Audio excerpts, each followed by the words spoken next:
These new commander designs seem to do it all, but I need something more enlightened. I need a blast from the past. Oh yeah, that's what I'm talking about. Oh yeah. Now that the weird Kool-Aid Man reference is over, let's get into it. We've got a Spirit of the Night Decktech. Spirit of the Night is a legendary creature, demon spirit, for 6 black. It's got flying, trample, protection from black, and haste, and it also has first strike as long as it's attacking, and it's a 6/5. I am putting a limitation on this build. I'm only using cards that were originally printed in the old card frame, so let's get into it. Now we've got to push through damage with this deck. That's why I'm running Darkest Hour. We'll make all creatures black. Therefore, Spirit of the Night is unblockable. Deathlace will also help us get through some more damage. It will turn a target creature black, or turn that kill spell targeting Spirit of the Night into a black spell. Therefore, he's protected. Dirge of Dread is also a sorcery that gives fear, and it can be cycled to give fear as well. So we can give our army fear and make it pretty much unblockable, or just cycle it away and get Spirit of the Night fear. Finally, we have Filth for helping to get that damage in. It's just going to give our creature Swamp Walk as long as it's in the graveyard and we control the swamp, which isn't a problem. And you know somebody will be playing Urborg Tomb of Yawgmoth at the table.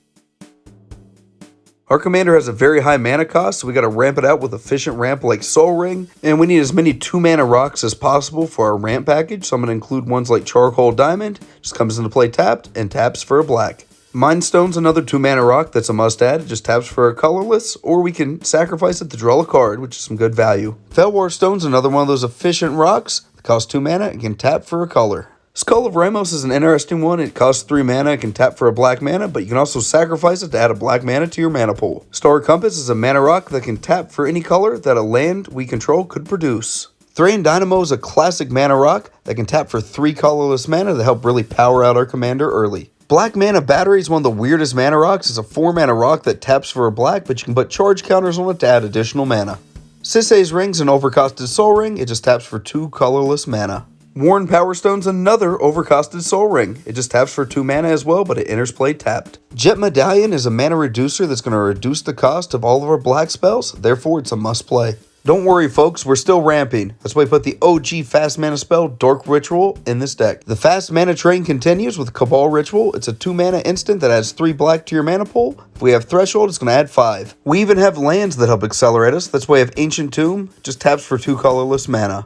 Our best piece of ramp is Cabal Coffers by far. It's just going to add black to our mana pool, equal to the number of swamps we have in play. That's going to be a lot of black mana. You may be asking, LVMTG, aren't you afraid of flooding out?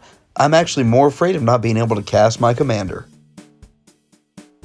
We've got to draw cards with this deck. That's why we're running Necropotence, one of the best card draw spells of all time. This enchantment's going to let us keep our hand full. Phyrexian Arena is another classic go-to. It's just going to let us draw an additional card during our upkeep. Greed is another enchantment that's just going to let us exchange mana and life for drawing cards. Nothing more perfect than that. Necrology is a one-time Necropotence effect, so we can refill our hand out of nowhere. Reprocess is one of the most desperate card draw spells. We're desperate because we're going to be sacrificing our lands to draw some cards. Skeletal Scrying will let us clear out those unnecessary things in our graveyard to get some fresh cards in our hand. Skull Taps, the OG Deadly Dispute. It's going to let us sacrifice a creature to get 2 cards. Can't beat that. Our card quality of these older cards aren't quite as good as that modern design, so we're running Tutors.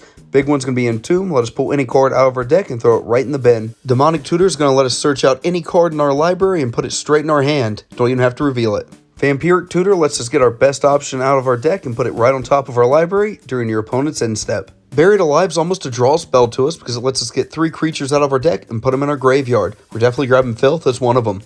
As you can see, we're going to try to include a little bit of graveyard synergy in this deck, a classic black archetype. So let's see what we're going to add next. We are definitely adding removal spells. That's why I'm including Snuff Out. It's a free, destroy target non-black creature spell. Chainer's Edict is also pretty great. It makes a player sacrifice a creature, and we can also flash it back for extra value. Dark Banishing is an instant that's just going to destroy a target non-black creature. It's a little more target removal for us. We do have mass creature removal as well in the form of Pestilence. Each black mana we put into it deals 1 damage to each creature and each player. Mutilate is our Toxic Deluge. It's going to give all creatures -1/-1 for each swamp we control. Now for some recursion, we're going to be running Animate Dead. It's an enchantment. It's going to let us pull any creature out of any graveyard and put it into play under our control. Tortured Existence will allow us to keep recycling creatures out of our graveyard back to our hand and throw in value pieces in our graveyard like Filth. We also run Reanimate. It's going to allow us to pull any creature out of any graveyard, and it happens to be the best recursion spell ever. Now that we've got our removal and recursion out of the way, let's get into some of our utility creatures. Withered Wretch is just a graveyard-hating machine. This little zombie can take threats out of graveyards.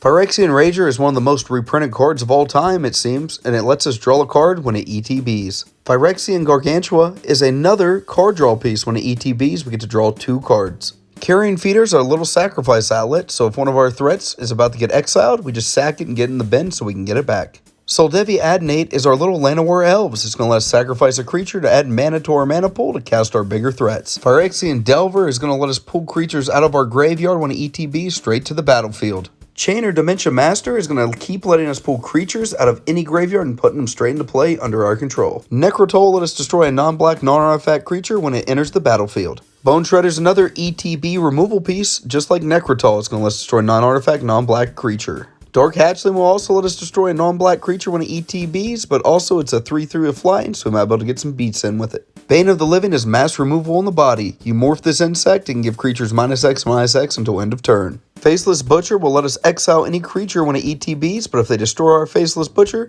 they get their creature back. Graveborn Muse, worst case scenario, is Phyrexian Arena on a body, but we do have some extra zombie synergies in this deck, so that means extra cards. Twisted Abomination is going to let us pull swamps out of our deck straight to our hand. Worst case scenario, it's a 5/3 that beats and regenerates. I hear you asking, where are the bombs? Where are the big beatdown threats? Here they are. If you thought Spirit of the Night was hard to cast, look at Hypnox. It's an 11 mana threat with flying, and when it ETBs, if you hardcast it, you exile an opponent's hand. The Sorrow of the Dreadful is a 5/5 flyer that can get in, but you can also tap it to destroy target creature. Pirage of Urborg has the same weird first strike clause as Spirit of the Night, and it keeps growing every time you cast a black spell. Phyrexian Plague Lord is big enough to beat down some folks, but it can also remove creatures, and is a sacrifice outlet. Havoc Demon is another big 5/5 flyer, but with the added benefit, if somebody wants to remove it, everything gets -5/-5 until end of turn. Silent of Darkness is a big trampling threat that if it connects, you get to steal creatures out of your opponent's graveyard. Nantuko Shade's a beater that can come down early, and we can pump it up as big as we want to get him for lethal. Avatar of Woe is a 6/5 with Fear that has built-in cost reduction. We can also tap it to destroy a target creature. Extra value. Phage is an all-around all-star in this deck. It can either destroy a creature when it deals damage to it, or make a player lose the game if it connects. Also, if we don't like playing the game we're currently in, we can reanimate it and lose ourselves. I bet you've never seen Nightmare in a Commander deck before, but today's the day. It's a flyer that can get huge and knock people out of the game. Silent Spectre's an entertaining one. It's a 4/4 flyer, so it can definitely get in. It also makes an opponent discard 2 cards when it connects. Ascendant Evancar is a 3/3 flyer that pumps our other creatures and weakens everybody else's. Our final beater is Delreich. I like this card just because of the art. It's just a 6/6 with trample that you can cheat in the play. To wrap up this deck tech, we're going to add 35 swamps and we're good to go. If you enjoyed this one, please give me a like and a comment and even possibly subscribe. Also, if you want the full deck list, link is in the description. Thanks for watching. Bye bye.